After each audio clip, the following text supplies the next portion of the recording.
بسم اللہ الرحمن الرحیم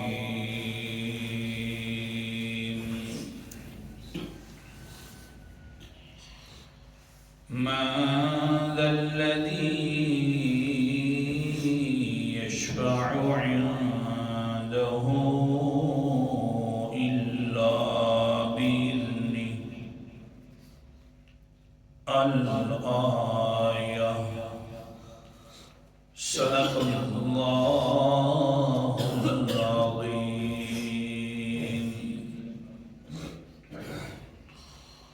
من ذا الذی کون سی ہستی ہے وہ یشفع جو شفاعت کے لیے زبان کھول سکے عندہ اس اللہ کے پاس الا مگر بإذنہ اسی کی اجازت کے ساتھ۔ آیت الکرسی میں پانچویں دلیل جلالی کا تذکرہ چل رہا تھا۔ دلیل جلالی کس کو کہتے ہیں؟ دلیل جلالی ہوا کرتی ہے بادشاہانہ جو سوال ہوتا ہے اللہ تعالیٰ کی طرف سے، اور پھر اپنی عبادت پر اور اپنی الوہیت پر ساتھ دلیل بھی ہو تو اس کو کہتے ہیں دلیل جلالی۔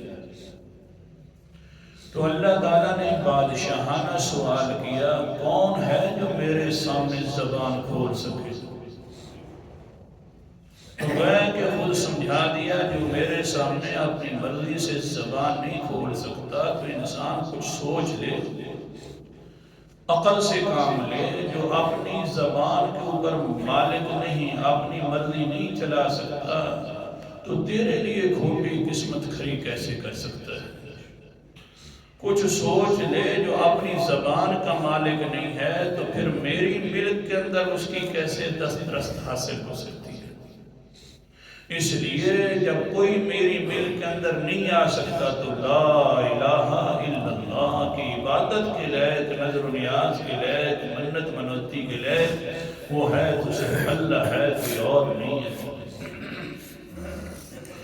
پھر یہ شفاعت والا بہت مسئلہ چل پڑا، مہینے سے زائد ہو گیا دروس، تو چلتے چلتے اتنی بات ضرور ہے کہ اللہ کی اجازت کے ساتھ شفاعت ہوئے گی، اپنی مرضی سے نہیں، جس کے لیے اللہ پسند فرمائیں گے اسی کے لیے شفاعت کر سکے گا، اور جس کو پسند فرمائیں گے اللہ تعالیٰ وہی شفاعت کر سکے گا۔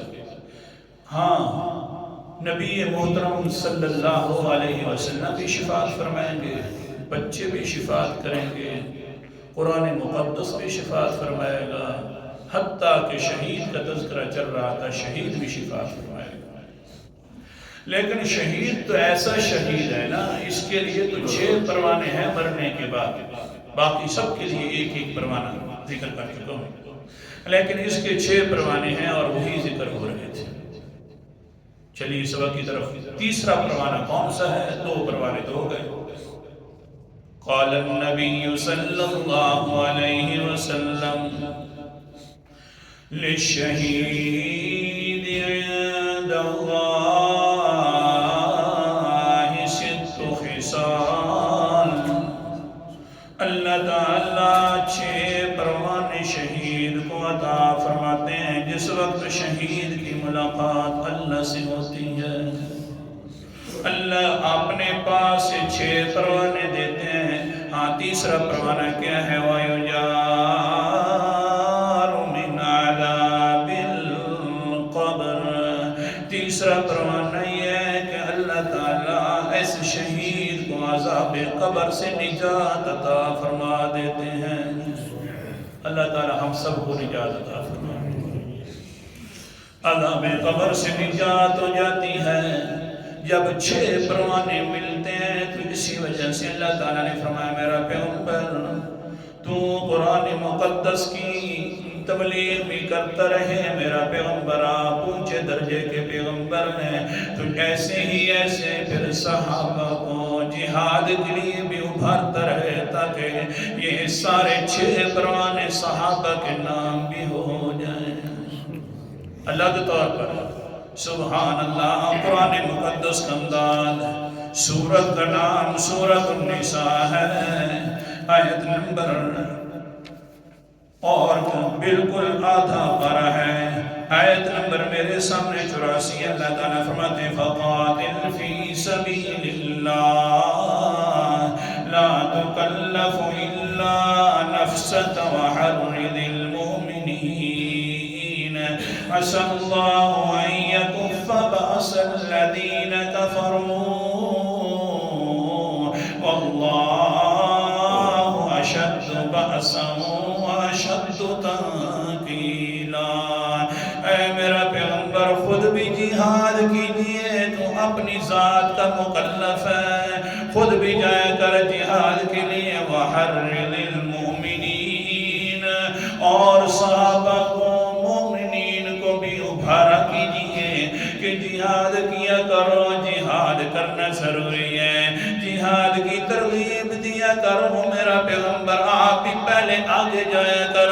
ہاں آگے چلنا آپ کا کام ہے، تبلیغ کرنا آپ کا کام ہے.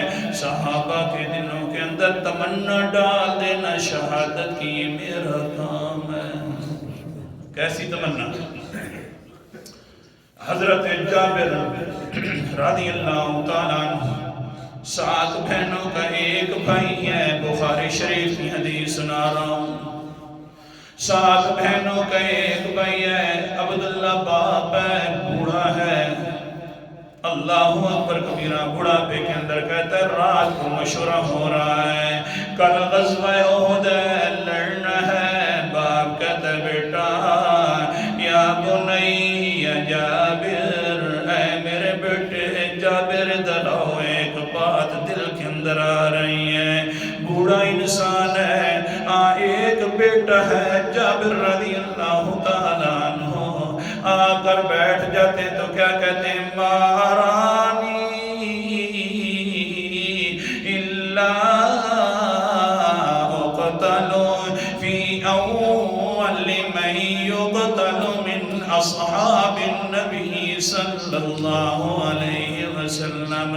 بیٹا جی مجھے اللہ کی رحمتوں پر امید لگ رہی ہے کہ اللہ تعالیٰ کے پیغمبر کے صحابہ جو کل شہید ہوں گے، انہی میں سے میں بھی پہلے نمبر والے صحابہ میں سے شہید ہو جاؤں گا.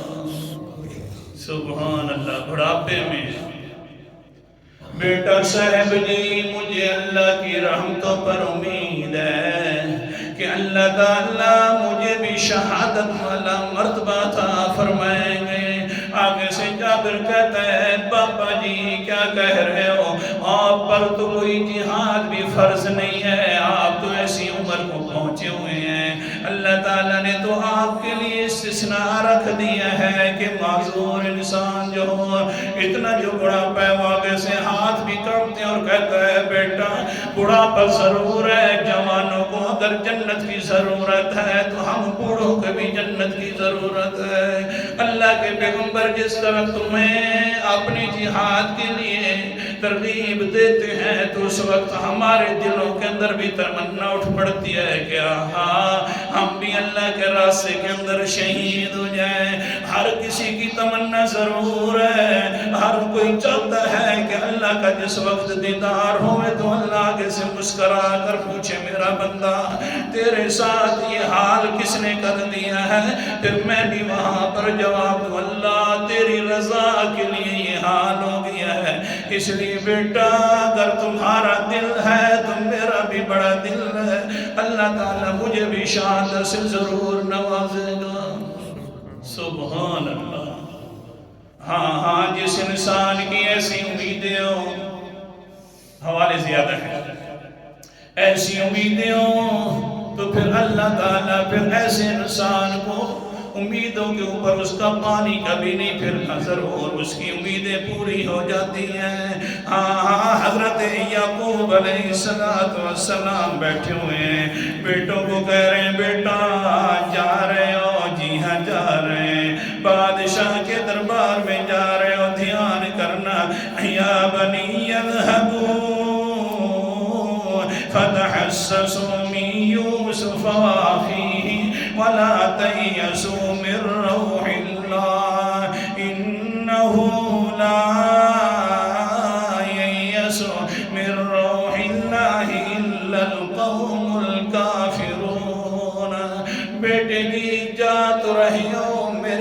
یوسف کا خیال کرتے جانا، راستے کے اندر دیکھنا کہیں میرا یوسف آپ کو نظر نہ آ جائے۔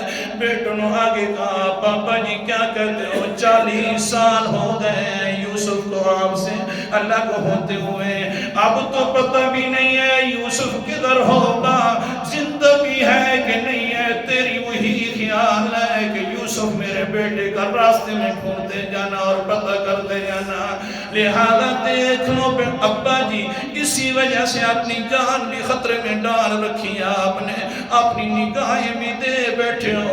آگے سے حضرت یعقوب فرماتے ہیں وَلَا تَيْأَسُوا مِن رَّوْحِ اللَّهِ، بیٹو اللہ کی رحمتوں سے نا امید نہ ہوا کرو، إِنَّهُ لَا يَيْأَسُ مِن رَّوْحِ اللَّهِ إِلَّا الْقَوْمُ الْكَافِرُونَ، اللہ کی رحمتوں سے کافر نا امید ہوا کرتے ہیں، مومنوں کا کام نہیں ہے کہ نا امید ہو جائیں۔ یہ آج عبداللہ بیٹھا ہوا ہے جابر بیٹے کے سامنے بیٹھ کر امیدیں رکھ رہا ہے اللہ تعالیٰ پر۔ سبحان اللہ، امید رکھنی ہے تو کس پر؟ اونچا بولو کس پر؟ اللہ پر۔ بڑھاپا ہے، ہاتھ بھی صحیح پکڑنے کے قابل نہیں ہے، لرزہ خیزی ہاتھوں کے اندر موجود ہے، سر کو بھی صحیح طریقے سے ڈالنے کی طاقت نہیں ہے، اس کے اندر بھی لرزہ، لیکن ایمان اتنا اونچا ایمان بنا پڑا ہے کہ کہتا ہے بیٹا مجھے اللہ کی رحمت پر امید ہے کہ میں بھی پہلے صحابہ میں سے ہوں گا جو شہادت کا جام پی لیں گے۔ سبحان اللہ۔ پھر کیا ہوا؟ پھر جو ہوا وہ ہوا نا۔ میدان جہاد میں ہے حضرت عبداللہ، وہاں پر ہاتھ کے اندر تلوار بھی موجود ہے، کہہ رہے اللہم تقبل دمی وارضعنی، اللہم تقبل دمی وارضعنی، اللہ میری شہادت کو قبول فرما لے۔ ہر کوئی اپنے لیے دعا مانگ رہا ہے، میں بوڑھا تیرے سامنے دعا مانگ رہا ہوں، تو نے تو اپنے پیغمبر کو جو فرمایا ہے جو بوڑھا میرے سامنے ہاتھ اٹھاتا ہے میں اس کی دعا کو قبول نہ کروں تو مجھے شرم محسوس ہوتی ہے۔